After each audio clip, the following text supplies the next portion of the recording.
Hello dear students, I am Mohammad Afaq and welcome to my channel Afaq e academy. सबसे पहले तो video को last तक देखना, लाइक भी करना, शेयर भी करना। अगर कोई डाउट है सुझाव हो तो वीडियोस को कमेंट भी करना और चैनल को अभी के अभी रेड कलर के बटन प्रेस करके सब्सक्राइब कीजिए, तो नोटिफिकेशन बेल बटन प्रेस कीजिए जिससे कि आगे आने वाले वीडियोस की नोटिफिकेशन आपको मिलते रहें। सब्सक्रिप्शन बिल्कुल फ्री है, जितना भी कंटेंट मैं वीडियो पढ़ाता हूँ सारा का सारा फ्री है। पेड मेंबरशिप में नहीं रखा है, तो फ्री कंटेंट का फ़ायदा उठाने के लिए मेरे चैनल को सब्सक्राइब करें, उन लोग के साथ शेयर करें, उन स्टूडेंट्स के साथ शेयर करें जिनको इन वीडियो लेक्चर्स की नीड है, वीडियोस की नीड है। तो जैसा कि आप थंबनेल में देख करके आए हैं, इस वीडियो में पढ़ाने वाला हूँ Galilean transformation equation from the chapter frame of reference from the paper theory of relativity which is in BSc and BTech engineering. So to before start, I take a second. Okay, now we start. तो Galilean transformation equation इस video में type करने वाला video काफ़ी लंबा बनेगा, तो last तक देखना और मज़ा भी आएगा क्योंकि मैं हर पॉइंट क्लियरली समझाऊंगा। और एक रिज़ल्ट है उससे ट्रांसफॉर्मेशन इक्वेशन से पहले की रिज़ल्ट की एक इनर्शियल फ्रेम। पिछले वीडियोस में जैसे मैंने बताया था कि नॉन इनर्शियल और इनर्शियल फ्रेम्स क्या होते हैं, न्यूटन का law, second law non inertial frame में कैसे अप्लाई करते हैं, उसके लिए स्यूडो फोर्स का कॉन्सेप्ट बताया था। तो वो पीछे वीडियोस देख करके आए होंगे आप, तो इस वीडियो को समझने में और ज़्यादा मजा आएगा कि एक इनर्शियल फ्रेम के रेफरेंस आपके रिलेटिव में कोई भी इनर्शियल फ्रेम जो कि कांस्टेंट वेलोसिटी से मूव करता है या जिसका एक्सेलरेशन ज़ीरो होता है, कोई भी इनर्शियल फ्रेम किसी अदर इनर्शियल फ्रेम के रेफरेंस में अगर मूव कर रहा है कांस्टेंट वेलोसिटी से, चाहे वो पॉजिटिव एक्स डायरेक्शन मूव करे या इन जनरल थ्री डायमेंशनल किसी भी डायमेंशन में मूव करे, तो वो फ्रेम भी इनर्शियल फ्रेम से स्टार्ट करना मैंने गलत कर दिया कि एक इनर्शियल फ्रेम के रेफरेंस पे कोई भी कांस्टेंट वेलोसिटी से चलने वाला फ्रेम या जिसका एक्सेलरेशन ज़ीरो हो वो नॉन इनर्शियल होता है। यानी कि all the frames moving with constant velocity और with zero acceleration with respect to any any inertial frame is inertial frame. ये रिजल्ट होता है। पहले मैं रिजल्ट ड्राइव करके बताने वाला हूँ, देन मैं गैलीलियन ट्रांसफॉर्मेशन कैसे निकालते हैं वो बताऊँगा। वीडियो लास्ट तक देखना, टाइम वेस्ट नहीं होगा आपका। आप मेरे चैनल पे आए हैं पढ़ने, तो मैं हर एक पॉइंट क्लियरली समझाऊंगा और वीडियो देखने में मज़ा आएगा लेक्चर। तो स्टार्ट करते हैं। सबसे पहले मैंने क्या बात बोली कि एक फ्रेम ऑफ रेफरेंस लेंगे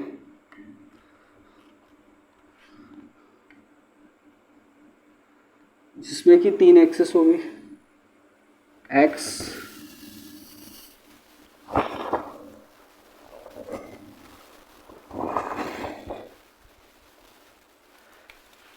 एक्स एक्सिस, वाई एक्सिस, और जो एक्स एक्सिस और वाई एक्सिस हैं वो फ्रेम वाइट बोर्ड के प्लेन में है और Z axis perpendicular to the plane of the white board है। ठीक है, और ये एक इनर्शियल फ्रेम है एस, इसका नाम है, फ्रेम का नाम है एस, और ये एक इनर्शियल फ्रेम है।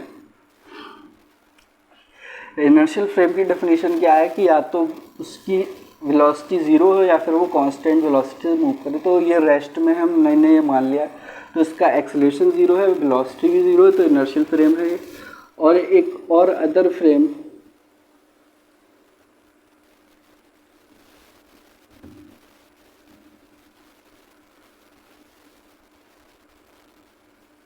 जिसका नाम है एस डैश रख दिया, इसका ओरिजिन ओ डैश, इसका O, axis X dash axis, X prime ज़्यादा सही बोलना, एस प्राइम एक्स प्राइम, फिर डैश को डैश ना बोल के प्राइम बोलना ज़्यादा सही, प्राइम नाम होता है। तो होता क्या है कि ये इधर एक कांस्टेंट वेलोसिटी से मूव कर रहा है, इसका b equal to constant,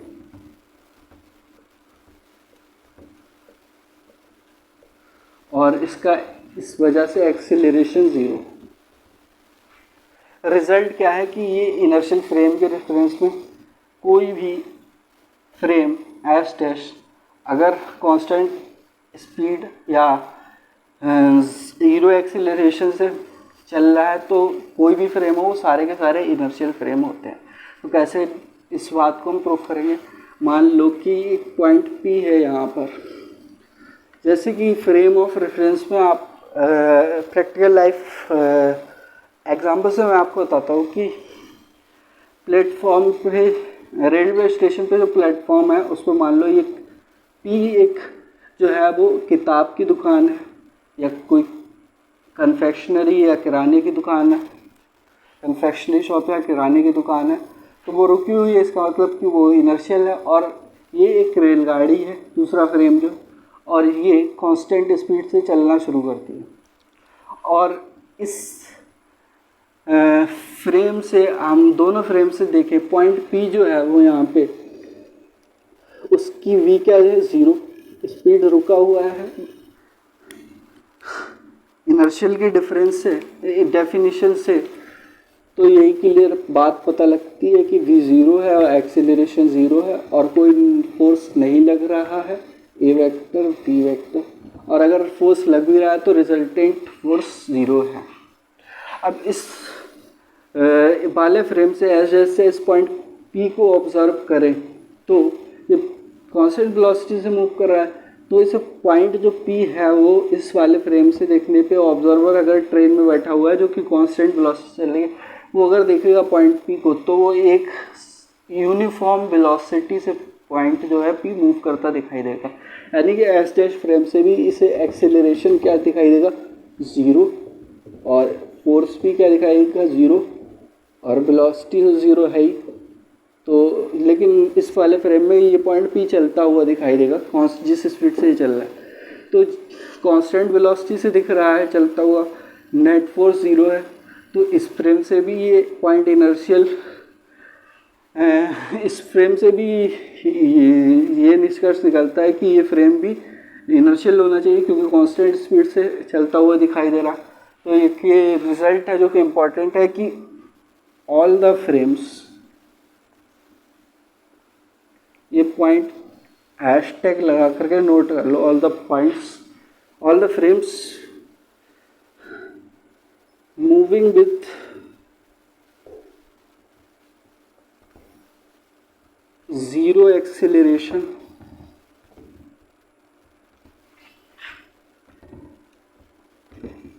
or with constant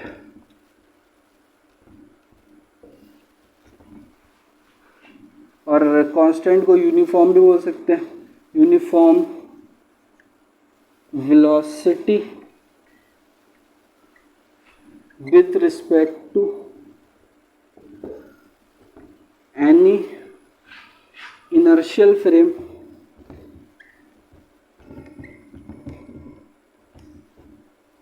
are also inertial. तो ये एक रिजल्ट है जो कि याद रखना है, काफ़ी इम्पोर्टेंट रिजल्ट है, इसे नोट कर लो, बुक अपनी कॉपी में नोट्स बना के रखो। नेक्स्ट हम क्या काम आ रहा है, हेडिंग हम क्या पढ़ रहे हैं? Galilean transformation. अब ट्रांसफॉर्मेशन इक्वेशंस में क्या होता है कि एक इवेंट होती है,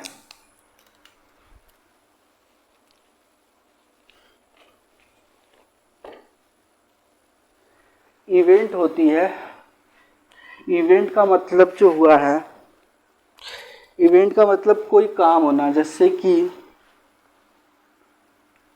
कोई पार्टिकल मूव कर रहा है, जैसे ट्रेन चल रही है, कार चल रही है, साइकिल चल रही है, बस चल रही है, हवा का चलना, आंधी का चलना, पानी का बहना, ध्वनि का चलना, एटसेट्रा, साउंड का चलना, वाटर का फ्लो होना, स्टॉर्म का मूव करना, एयर का मूव करना, साइकिल या बस चलना, कोई इवेंट है।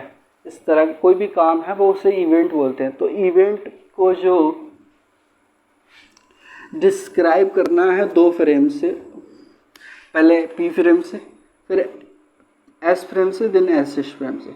मान लें यहाँ पे कोई पॉइंट P है जिस पे कोई इवेंट हो रही है, तो इवेंट को आपने क्लास 12 तक मैथमेटिक्स और फिज़िक्स में 3 डायमेंशंस ही पढ़ी कि इवेंट की पोजीशन को रिप्रेजेंट करने के लिए एक्स बाई जेड लेते थे। और फिज़िक्स में जब हम थ्योरी ऑफ रिलेटिविटी में आते हैं तो पहले हम फ्रेम्स देख रहे हैं, इसलिए हमने प्राइम नहीं लिखे, ex prime by prime Z prime नहीं लिखे हैं। तो जो हमें इसकी पोजीशन के साथ साथ में किस टाइम पे ये इवेंट हो रही है, मान लिया टी टाइम पे इवेंट हो रही है एस फ्रेम से, और एस डैश फ्रेम से इसकी पोजीशन एक्स डैश है, बाई डैश है, जेड डैश है और टी डैश टाइम पे इस पे पी पॉइंट पे एक इवेंट हो रही है। अब जो रिश्ता है इन एक्स बाई जेड टी का ex prime by prime Z prime T prime के साथ में, वही जो इक्वेशंस बनेंगे गैलीलियन ट्रांसफॉर्मेशन इक्वेशंस कहलाती हैं। ठीक है, उस गैलीलियन ट्रांसफॉर्मेशन इक्वेशन में ड्राइव करने से पहले तो हम एक स्पेसिफिक केस लेंगे कि ये फ्रेम जो है वी से चला है तो लेफ़्ट से चल के आया होगा।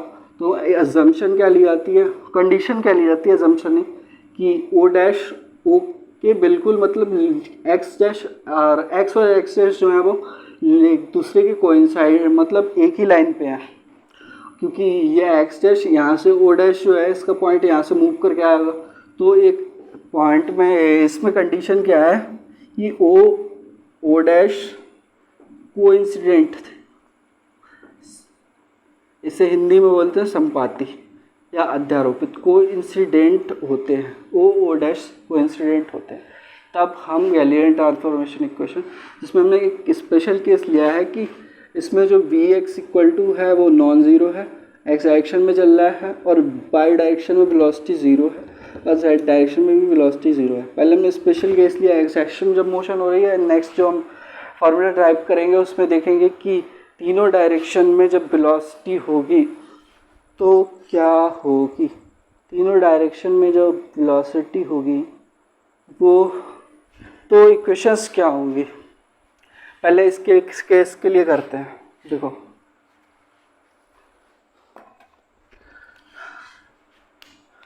अब हम इसमें बहुत भारी मैथमेटिक्स यूज़ नहीं होगी, सिंपल ज्योमेट्री कोऑर्डिनेट ज्योमेट्री समझ लो कि कोऑर्डिनेट ज्योमेट्री यूज़ होगी।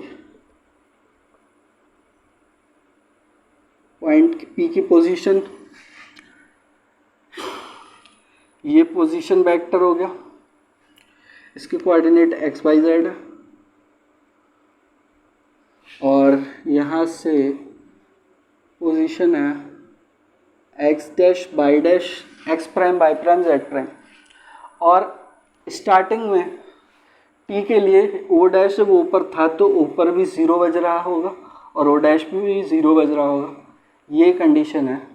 तो टी अगर ऊपर ज़ीरो बज रहा है स्टार्टिंग में जब ये इधर था और ओ डैश भी ज़ीरो बज रहा था, तो टी और टी प्राइम इक्वल हो गए, क्योंकि पॉइंट जब पहले मान लो ये पी पॉइंट यहाँ पे कहीं पे रहा होगा, फिर जब वो पहुँच गया आगे तब जो उसमें टाइम लगा टी टाइम पे पहुँचा और एस एस फ्रेम से टी डैश टाइम पे पहुँचा।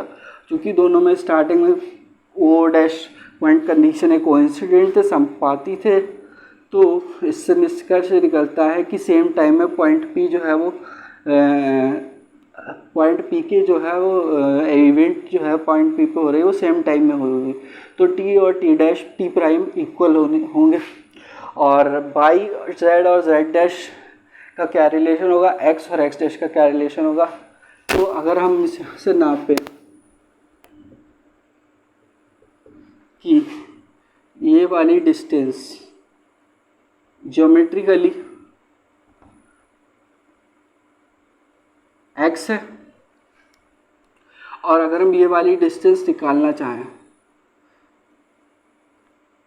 इतनी ओ डैश, तो ये दूरी क्या होगी, डिस्टेंस क्या होगी, दूरी बराबर चाल गुणा समय, फ्रेम वी वेलोसिटी चल रहा है कितनी टाइम के लिए चला, टी टाइम के लिए, तो चाल गुणा समय, दूरी बराबर चाल गुणा समय, डिस्टेंस बराबर वेलोसिटी इनटू टाइम। तो वी टी डिस्टेंस चला, इसमें वी में वेक्टर लगा लें क्योंकि ये वेक्टर क्वांटिटी है, इधर भी वेक्टर लगा लें, इधर भी लगा लें, इधर भी लगा लें, वेक्टर क्वांटिटी में वेक्टर लगाने से अच्छा दिखता है। अब इस पॉइंट पी की एस डैश फ्रेम पोजीशन क्या है, ये एक्स डैश है अगर हम बाई सिंपल ज्योमेट्री देखें we T vector plus x dash equal हो रहा है एक्स के, तो हम यहाँ से कह सकते हैं कि एक्स बराबर x we T plus x dash. सही है। तो यहाँ से जो निष्कर्ष निकलेगा, एक्स डैश इधर रखा और माइनस वी टू के इधर लिया, x minus we T. X dash और एक्स का रिलेशन ये है कि फर्स्ट गैलीलियन ट्रांसफॉर्मेशन इक्वेशन है। अब अगर हमें वाई और वाई डैश, चूँकि मोशन जो है वो बी वाई ज़ीरो है, वी जेड ज़ीरो है, एक्स एक्सिस की अलॉन्ग हो रही है, बाई एक्सिस जेड एक्सिस में नहीं हो रही है, तो जितना बाई ओ एस फ्रेम में होगा उतना ही बाई प्राइम जो है वो एस डैश फ्रेम में होगा। सिमिलरली जितना जेड ये पॉइंट की पोजीशन एस फ्रेम में होगी उतनी ही पोजीशन जो है एस डैश फ्रेम में होगी। तो बाई इक्वल टू आएगा बाई प्राइम और Z equal to Z prime और T equal to T prime. पहली बात कर चुका हूँ कि ये इक्वेशन होने वाली है जब मोशन सिर्फ एक्सिस के अलॉन्ग हो रही हो, तो ट्रांसफॉर्मेशन इक्वेशन ये बनती है। और नेक्स्ट अगर हमें रिवर्स ट्रांसफॉर्मेशन, ये गैलीलियन ट्रांसफॉर्मेशन इक्वेशंस कहलाती है, गैलीलियन ट्रांसफॉर्मेशन इक्वेशंस।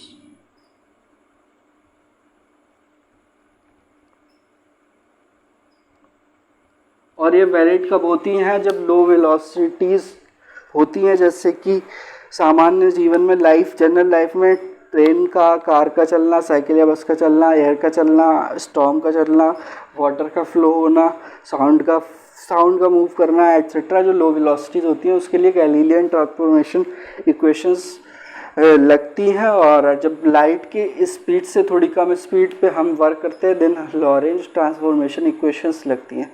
और इसका अगर हम उल्टा एक्स यहाँ में मिस्टेक क्या हुई, प्राइम वाले इधर लिखे ना तो ज़्यादा सही है। ठीक है। इसका उल्टा भी अगर हम लिखना चाहें, इनवर्स गैलीलियन ट्रांसफॉर्मेशन इक्वेशंस, तो x का x dash plus we T हो जाएगा और y का y डैश ही रहेगा, z का z डैश ही रहेगा और t का t डैश ही रहेगा। तो ये तो भी हमने बात करी जब motion along the x axis हो रही है ओनली।